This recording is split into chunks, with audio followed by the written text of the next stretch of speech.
আমাকে এটা আদেশ করেছেন, বলুন সুবহানাল্লাহ। কয়টা জিনিস? পাঁচটা। আল্লাহ রাসূল আদেশ করেছেন, সেই আদেশটা হলো কার নির্দেশে? আল্লাহর আদেশে। সেই পাঁচটা কি? বিল জামা,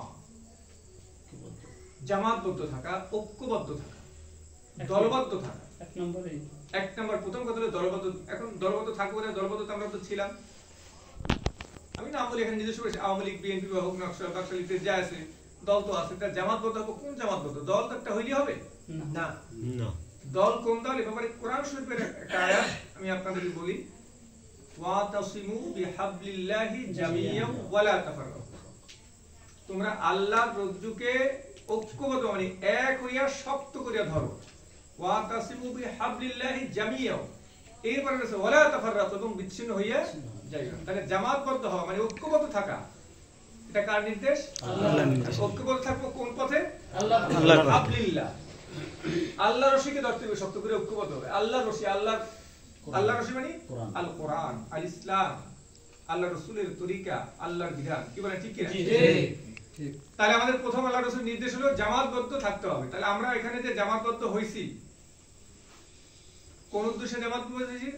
আল্লাহর রজ্জুকে আঁকড়ে ধরার জন্য আমরা এখানে জামাতবদ্ধ হইছি। কি বলেন, ঠিক কি না? ঠিক। জামাত এটা আল্লাহর নির্দেশ আর আল্লাহর ফরজ। এরপরে বলছি কি? ওয়াসসামা। এখন একটা জামাত থাকা, কি বলেন, জামাতে যখন নামাজ পড়ি এর অর্থই হলো একজন ইমাম আছে, কিছু মুসল্লি আছে। কি বলেন? জি। দল মানে হলো লিডার আছে আর মুসল্লি আছে, অনুসারী কিছু আছে। কি বলেন? এছাড়া কি কোনো দল হয়? না। তাহলে একটা দল পরিচালনার জন্য যেটা প্রথম দলবদ্ধ হইলাম, দলবদ্ধ হওয়ার প্রথম পরে যে কাজটা আল্লাহ রাসূল বলেন ওয়াসসামা। দলবদ্ধ, জামাতবদ্ধ, ঐক্যবদ্ধ থাকার পরে এরপরে আমাদের দ্বিতীয় নির্দেশ হলো তোমরা শুনবে। কি শুনবে এখন বলেন তো? কোরআন শুনবে। এই জামাতের যে লিডার, নেতা, তার কথা শুনতে হবে। যখন ঐক্যবদ্ধ হলাম, কি বলেন, নামাজ যখন দাঁড়াই, আপনি যদি ইমাম সাহেব যখন আল্লাহু আকবার বলে, আপনি যদি সোজা দাঁড়াই যান, নামাজ হবে? না। হ্যাঁ, না হবে। আগে যদি যান রুকুতে যান, হবে না। সবাইকে তাতে হবে? না, হবে না। হতে পারে ওই যার পিছনে নামাজ পড়ি আমার চেয়ে যোগ্যতা তার অনেক কম, হতে পারে না?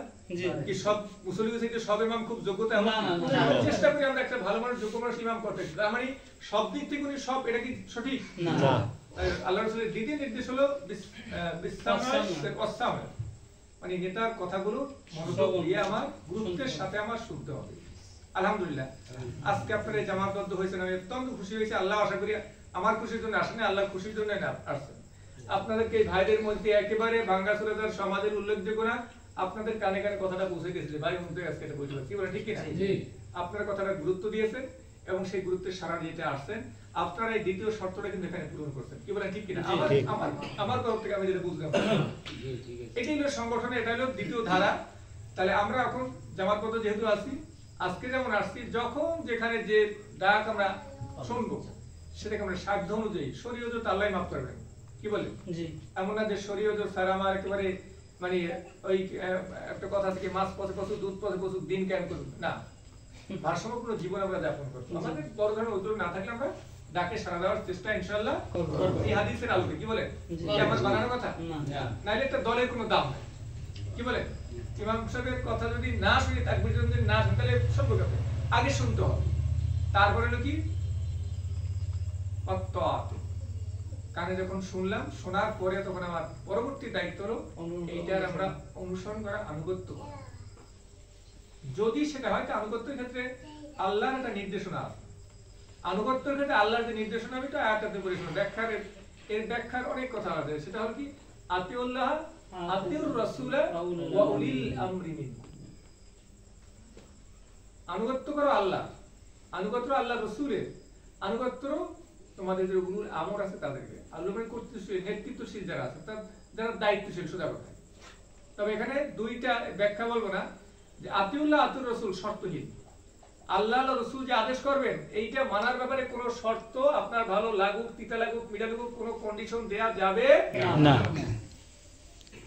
আল্লাহ রাসূলের আনুগত্য করতেই হবে, শর্তহীন। সুদ হারাম, আমি আর সুদ ভালো লাগে, আনুগত্য করা যাবে না। উদাহরণস্বরূপ বললাম, আল্লাহ রাসূলের আনুগত্য শর্তহীন। সাহাবাদেরকে যখন যেটা করেছেন জীবন বাজি রেখে সেটাকে পালন করার চেষ্টা, জীবনের ঠাকুরের চেষ্টা করেন। এরপরে উলিল আমরি মিনকুম, দায়িত্বশীল যারা রয়েছে, যে পর্যায়ে দায়িত্ব হোক, ছোট থেকে বড় যেখানেই হোক না কেন, কি বলে, ওয়ার্ড পর্যায়ে হোক, ইউনিট পর্যায়ে হোক, ইউনিয়ন পর্যায়ে হোক, উপজেলা পর্যায়ে হোক, সেক্ষেত্রে একটু কথা আছে, তাদের আনুগত্য ততক্ষণ পর্যন্ত করব যতক্ষণ পর্যন্ত কোরআন হাদিসের বিপরীত কোনো নির্দেশ না হয়। অর্থাৎ তার যে নির্দেশটা কোরআন হাদিসের বিপরীত কোনো দিকে আমাকে ডাকছে কিনা, যদি তা না হয়, যদি আপনি বোঝেন যারা এই যে ডাকতেছে এবং দেখেন কোরআনের আমাদের কাছে আলোচনা দিকে হয়ে যায় কথায় কথায়, আল্লাহ বলতে শুধু দলের না, মা বাবার আনুগত্যের ক্ষেত্রে সেখানেও বলছেন যদি তোমাদের শিরকের ব্যাপারে সন্তানকে আহ্বান করে সেইটা সন্তানের মানা কিন্তু যাবে না। আল্লাহর আনুগত্যের উপরে আর কারো কোনো আনুগত্য করা যাবে না। কথা বুঝতে পারলাম? তো এখন আমাদের দায়িত্ব যখন ছোট হোক বড় হোক যাই হোক, সামনে একটা প্রক্রিয়া একটা অবস্থায় যাকে দায়িত্ব যেখানে দিছি তাদের পক্ষ থেকে যখন যেটুকু আসে আমাদের চেষ্টা করতে হবে সেটুকু কথাগুলো শোনার পরে সেটুকু আমাদের মান্য করা। তারপর কি অসামে অত্যাহত বল হিজরত, হিজরত মানে ত্যাগ করা, হিজরত মানে স্থানান্তর করা, এক জায়গা থেকে অন্য জায়গায় যাওয়া, এটা হিজরত। আর হাদিসের ভাষায় একটা বলছে কি জীবনের পাপ কাজ আমাদের ছাড়িয়ে দেওয়া, ত্যাগ করে দেওয়া, এটাও হিজরত। এই হিজরত কিয়ামত পর্যন্ত আমরা চলবে। আর হিজরতের তখন ছিল মক্কা থেকে মদিনা যাওয়া হিজরত, কি বলে ঠিক কিনা? আল্লাহ রাসূল নির্দেশ ছিল সবাইকে চলে যাবে। আর আমরা এখনো কিন্তু ছোটখাটো হিজরত করি, কিন্তু এখানে আসছি, কি বলে কি বলেন আসছি না?